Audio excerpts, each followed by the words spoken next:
नमस्कार दोस्तों, एस्ट्रो मनन में आपका स्वागत है। आज मैं एक बहुत इम्पॉर्टेंट टॉपिक के साथ आपके सामने उपस्थित हुआ हूँ। ये टॉपिक है कि हम जीवन में इतनी मेहनत करते हैं। कई आदमी तो सुबह से शाम तक लगे रहते हैं या सारा दिन 365 दिन बहुत काम करते हैं, मगर उनको वो रिज़ल्ट नहीं मिलता, जब वो परिणाम नहीं मिलते जो उनको मिलने चाहिए उनकी मेहनत के। सब कुछ करने के बावजूद भी हाथ की तंगी, पैसे की तंगी, स्वास्थ्य में गड़बड़ और स्वास्थ्य के कारण कई बार काम पे ना जाना, जिसके कारण भी उनको परेशानी होती है। तो ये क्या कैसे योग होते हैं? लाल किताब में इनका कुछ योग दिए हुए हैं जो कि मैंने अनुभव किया है कि वो बिल्कुल ठीक बैठते हैं। सबसे पहले हम बात करते हैं कुंडली के कुछ कुयोग, जिसे कहते हैं कि जो अच्छा योग नहीं मानेगा लाल किताब में विशेषकर। जैसे सूर्य राहु कुंडली में इकट्ठे हों कहीं पे भी, किसी भी घर में, 1 से लेके 12 तक। सूर्य केतु किसी भी घर में इकट्ठे हों 1 से 12 तक, या सूर्य शनि कहीं भी इकट्ठे हों 1 से 12 तक। मगर इसमें मैंने जो अनुभव किया, सूर्य की केतु या राहु के साथ जो युति है वो शनि की युति से ज़्यादा खराब रहती है। तो इसमें क्या होता है कि सूर्य को हम सेहत, आदमी की सेहत को तो देख, लाल किताब कहती है कि ये आदमी की सेहत है, हमारी सेहत का कारक सूर्य है, हमारी आत्मा का कारक सूर्य है।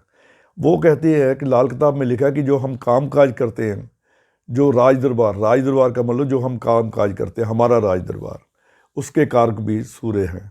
अगर सूर्य ग्रसित हो जाते हैं राहु या केतु के साथ, तो कारोबार में परेशानियां, काम काज में परेशानी या नित्य जीवन में जो परेशानियां आती हैं वो लगातार बनी रहती हैं। कभी काम चलते चलते बंद हो जाना, या चलना ही ना, या चलते चलते साल 2 साल बाद काम को चेंज करने की ज़रूरत पड़ जाती है।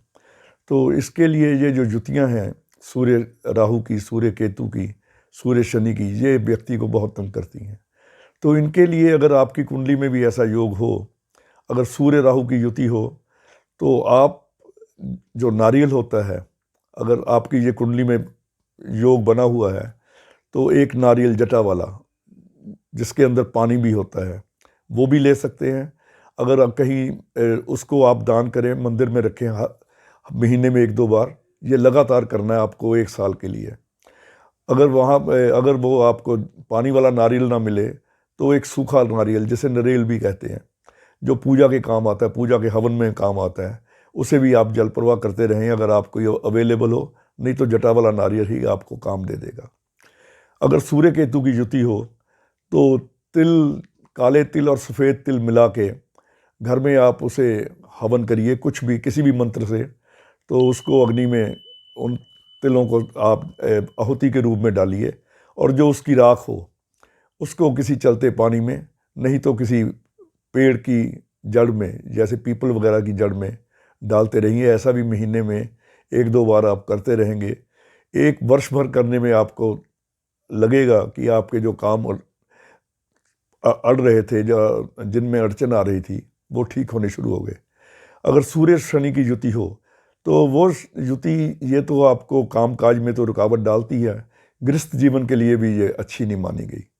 तो सूर्य शनि युति में तो कहते हैं कि अगर इस युति में शुक्र अपने आप ही खराब हो जाता है, तो पत्नी से संबंध खराब हो जाने, या शुक्र घर की लक्ष्मी यानी कि पैसा, जो संचित धन है, उसका भी निकलना शुरू हो जाता है। तो इसके लिए आप क्या करें, अगर सूर्य शनि युति बनी हुई है, तो महीने में 1-2 बार साबुत बादाम छिलके वाले अगर मंदिर में रखते रहते हैं, साल भर ये करते हैं, तो आपको इस युति के जो दुष्प्रभाव हैं उनसे काफ़ी मुक्ति मिल जाएगी।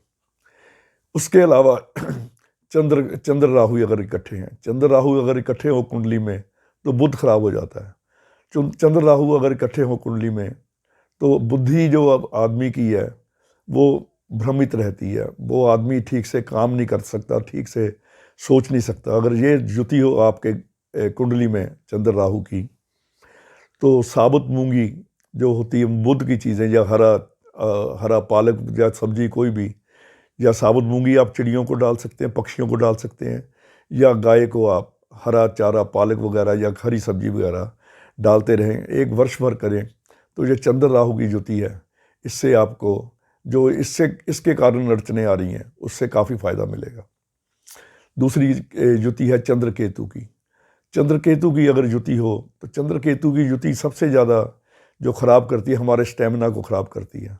घुटनों में दर्द, पीठ में दर्द, सर्वाइकल, आप देखिए अगर चंद्र केतु कुंडली में हो तो आपकी माता को भी घुटनों की दर्द की या पीठ के दर्द की समस्या हो सकती है, और उम्र बढ़ने के साथ आपका स्टेमिना भी कम हो सकता है। तो उसके लिए आप क्या करिए, अगर चंद्र केतु की युति हो तो एक प्लेन कोई भी लाल रंग का नग लिए, शीशे का लाल नग, बिल्कुल लाल सुर्ख होना चाहिए, उसे चांदी या सोने की अंगूठी में मुड़वा के आप उसे पहन सकते हैं किसी भी दिन।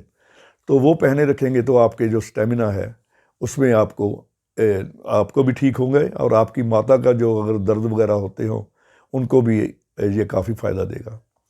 तीसरी युति आती है चंद्र शनि की। चंद्र शनि की युति हो तो पैसा इकट्ठा करने में भी दिक्कत रहती है, और जो मेहनत का फल पूरा नहीं मिलता।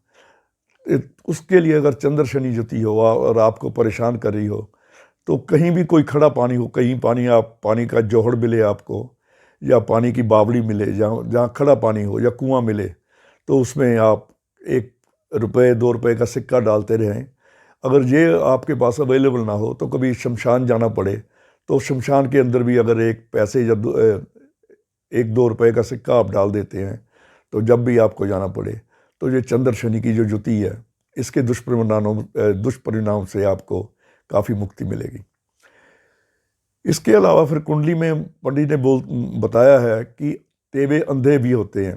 अंधे टेवे का मतलब, अगर कुंडली के जो चारों केंद्र हैं 1, 4, 7, 10, अगर ये खाली हों या 10वें घर में स्पेशली अगर कोई 2 ग्रह ऐसे हैं या 3 ग्रह ऐसे हैं जिनकी आपस में दुश्मनी है, जैसे सूर्य राहु हो, सूर्य शनि हो, सूर्य केतु हो, चंद्र शनि हो, चंद्र राहु, चंद्र केतु हो, या शुक्र राहु, शुक्र मंगल, या बुध मंगल हो, ऐसे मतलब जो आपस में शत्रु ग्रह हैं, अगर 10वें घर में हो तब भी टेवा जो है तब वो अंधा हो जाता है।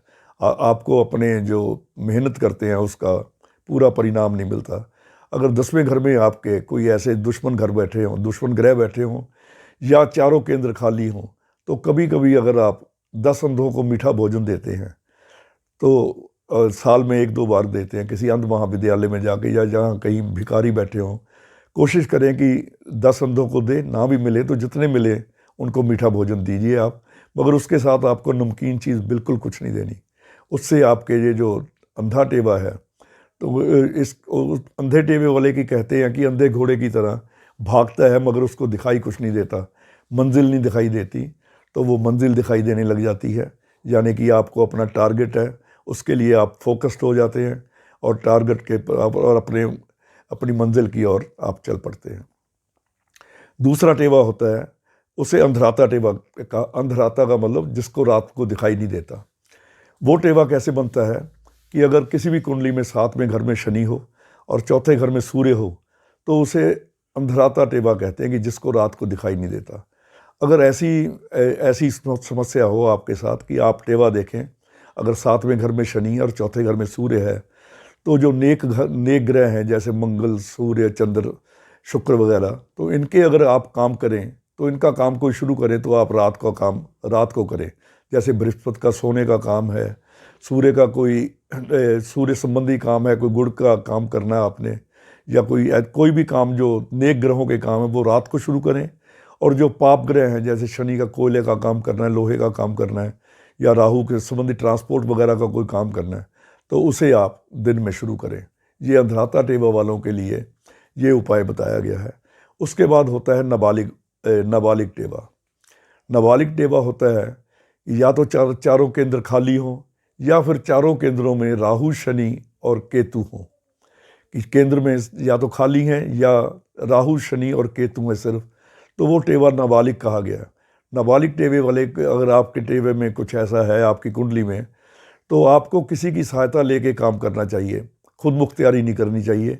आपको किसी की सहायता लेके, किसी की सलाह लेके हमेशा ही चलना पड़ेगा, नहीं तो ज़िंदगी में आप परेशान होंगे। और एक बालिग टेवा कब बोला गया है, उसमें ऐसा है कि अगर बुध 6ठे घर में हो, सूर्य एक पहले घर में हो, या 5वें घर में हो, या 11वें घर में हो, तो ऐसे टेवे को बालिग टेवा कहा गया। ऐसी कुंडली बालिग होती है। बालिग का मतलब ऐसी कुंडली वाले व्यक्ति जब 12 साल के बाद उम्र उनकी हो जाती है तो उनको किसी प्रकार वो अपना अकेला चल सकते हैं, अकेला ज़िंदगी में आगे निकल सकते हैं। वो किसी की सलाह मशवरा ना लें तब भी वो कामयाब हो जाते हैं। तो इस प्रकार ये कुछ स्थितियां ऐसी कुछ जिससे आपको जीवन में परेशानी आती है, और उनके निवारण के लिए मैंने जो आपको बहुत सिंपल उपाय बताए हैं। अगर आपकी कुंडलियों में ये बुरे योग हैं और इसकी वजह से आपको परेशानी हो रही है, तो मेरे इस टीवी में इस वीडियो में जो मैंने आपसे जो छोटे छोटे उपाय बताए हैं आप करिए, और करके देखेंगे आपको कि आपके कष्टों से काफ़ी मुक्ति मिलती है, और आपके जो कार्य हैं जो अड़ रहे थे, जो जिनमें अड़चने आ रही थी, वो ठीक रूप से सुचारू रूप से चलने लग जाते हैं। तो अगली वीडियो में किसी और महत्वपूर्ण विषय के साथ आपके सामने फिर उपस्थित होऊंगा। तब तक के लिए धन्यवाद। नमस्कार।